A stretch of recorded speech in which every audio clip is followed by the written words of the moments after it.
Kami lanjutkan perbincangan dalam program Suara Jakarta. Baik, selain wakil gubernur yang masih kosong, kita juga mengalami banjir beberapa waktu lalu dalam hujan sehari di Jakarta. Mungkin Pak Bambang bisa cerita Pak, ketika banjir ini begitu ya, Badan Pengelola Transportasi Jabodetabek, apakah mengalami hambatan juga nih kemarin terjadi genangan di sejumlah titik di Jakarta? Jadi mungkin salah satu penyebab banjir adalah perubahan catchment area, ya, Mbak.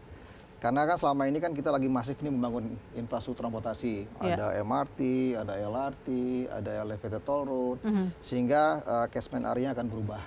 Kalau catchment area berubah, tentu dimensi saluran juga harusnya berubah. Jadi terjadi sedimentasi itu ya yang disebutkan seperti itu. Jadi selain di luar sedimentasi Mbak ya, ini curah hujan sama saluran tuh. Oleh karena itu idealnya begitu catchment area berubah, dimensi saluran juga harus berubah. Karena kan debitnya akan nambah. Debitnya. Curah hujan mungkin tetap atau mungkin lebih kecil, tapi karena catchment area berubah, debitnya akan nambah. Nah, ini yang mungkin jadi perhatian oleh Pemprov DKI. Nah, tentu otomatis dengan adanya banjir ini kan tentu mempengaruhi pergerakan orang, ya kan? Kecepatan menjadi melambat, ya kan? Macet di mana-mana begitu ya. Kemudian timbul titik kemacetan baru. Apalagi nanti kan banyak itu di persimpangan di bawah flyover motor pada parkir kan? Iya, itu dia tuh biasanya di terowongan-terowongan Nah, tuh ya. itu adalah titik kemacetan pada saat di saat hujan ya. Nah, oleh karena itu menjadi perhatian kita ke depan sehingga nanti hujan boleh tetapi tidak boleh banjir karena kalau banjir dia akan menghambat pergerakan orang. Setahu Bapak setelah kejadian kemarin apakah sudah ada hal yang dilakukan atau dikerjakan, apakah sekedar hanya memompa saja begitu? Apakah memang sudah ada rencana begitu, apalagi nih musim hujan mungkin sudah mulai datang, mungkin akan lebih tinggi lagi intensitasnya di bulan Januari depan. Ya, lagi bicara banjir saya pikir bukan hanya pemerintah daerah aja yang bertanggung jawab, pusat juga bertanggung jawab ya. Dalam hal ini Kementerian PUPR. Dan saya yakin bahwa Pemprov DKI selaku pemerintah daerah dan pemerintah pusat PUPR sudah menyiapkan hal itu. Misalnya perbaikan pompa kalau memang lagi rusak, kemudian juga titik-titik yang selama ini banjir tentu sudah diantisipasi oleh pemerintah daerah maupun pemerintah pusat. Baik, tadi Pak Bastari sudah singgung-singgung mengenai tadi debit air yang mungkin harusnya TGUPP sudah mulai analisis begitu ya, yang apakah memang harus dikejar-kejar oleh DPRD nih Pak dalam hal ini. Sementara DPRD sendiri mungkin masih sibuk juga dengan hal yang lain untuk masalah penanganan banjir. Ya, sebetulnya begini, tidak bisa selalu kemudian kita timpakan ini semua ke gubernur. Ada 106 anggota DPRD, 53 diantaranya adalah badan anggaran. Ya toh? Tentu badan anggaran ini kalau dia rajin ya, ini kalau catatannya kalau rajin dan paham gitu ya, karena banyak juga yang nggak paham. Tentu badan anggaran ini harus menelisik anggaran itu satu persatu, mana yang mencerminkan bahwa Jakarta akan aman dari banjir pada tahun sekian. Kan dibahas di awal tahun itu. Dia yang membahas anggarannya, tapi dia yang kemudian berteriak, kenapa ini nggak jadi? Loh, pada waktu pembahasan itu kemana aja? Kok tidak memasukkan komponen itu? Nah, ini juga supaya cara berpikir kawan-kawan di DPRD ini agak lurus sedikit. Kan begitu. Kalau dikatakan kemudian apa yang sudah dilakukan oleh gubernur, saya kira dari sepanjang gubernur yang manapun, selama Kali Ciliwung Cisadane itu belum kalau istilah Pak Anies sajalah kita pakai, belum dinaturalisasi. Naturalisasi, ya. Ya, jangan juga kemudian banyak berharap bahwa akan terjadi yang namanya penanganan air sempurna. Nggak bisa, dari mana jalannya gitu loh.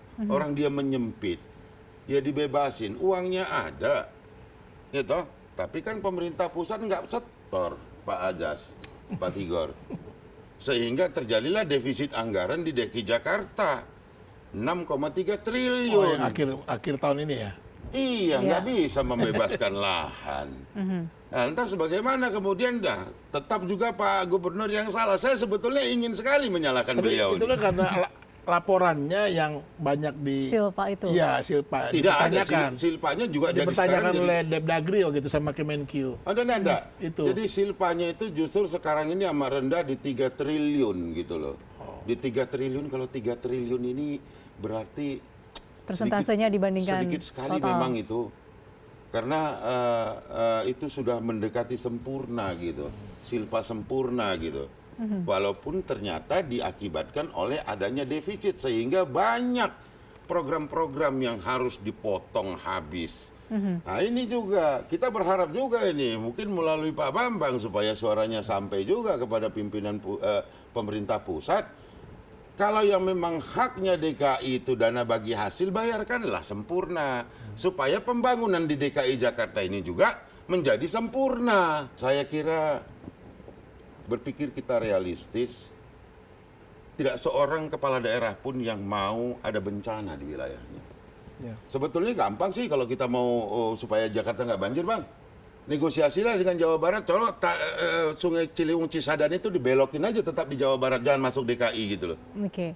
Jadi Saya kira- program-program yang dulu itu belum selesai karena Ya, yang salah bikin satu dam masalah itu gimana? anggaran. Bikin Yang dulu dam. kan ada sodetan kan ya, Iya. juga ada dam, ada sodetan juga Iya. di Ciliwung. Memang belum terlaksana sampai Ya saat ini ini. kan urusannya kalau Ciliwung Cisadane, nah ini supaya masyarakat Jakarta, wahai masyarakat Jakarta, itu bukan ranah kewenangan dari Pemprov DKI, adanya di Kementerian PUPR. Oke. Jadi nggak bisa kita melakukan sesuatu di situ karena kewenangannya ada di BBWSCC, gitu loh. Ya, Badan Pengelola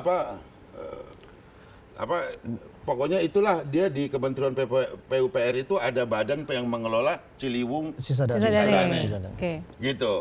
Jadi nggak bisa kemudian kita pemerintah daerah tiba-tiba masuk sodet sana sodet sini, udah keluar belum ininya exit permitnya begitu. Nah Ya. ini juga harus menjadi pemahaman. Jadi kalau kali Ciliwung Cisadane banjir, tanya juga kepada Pak Insinyur Basuki. Menteri PUPR kita itu Oke. sudah sampai di mana penanganan Ciliwung Cisadane sehingga dampaknya itu tidak terlalu signifikan ke Jakarta. Ada lagi wali kota atau bupati kalau nggak salah itu Bogor mengatakan salahnya Jakarta ada di atas di bawah gitu kan. Ya ini juga saya kira hal Oke. ini tidak perlu Baik, terlontar. mungkin menyambung tadi itu juga kita pernah bahas bersama dengan sejumlah gubernur di sekitar Jakarta seperti Tangerang Selatan, Bogor, begitu ya. Bekasi juga waktu itu rencananya tampaknya memang perlu dibentuk sebuah badan untuk mengenai salah satunya mengenai banjir masalah ini. Saya kira itu sudah ada namanya Forum Mitra Praja. Iya, tapi memang Saya kira katanya itu mereka sudah memang ada masalah juga masalah actionnya. Begini Mbak, yang saya ketahui pada saat saya membahas anggaran itu, memang kan DKI ini anggarannya besar sekali ya. Ya, Ya kadang-kadang ini juga saya menyarankan, mudah-mudahan ini didengar oleh saudara Anies Baswedan.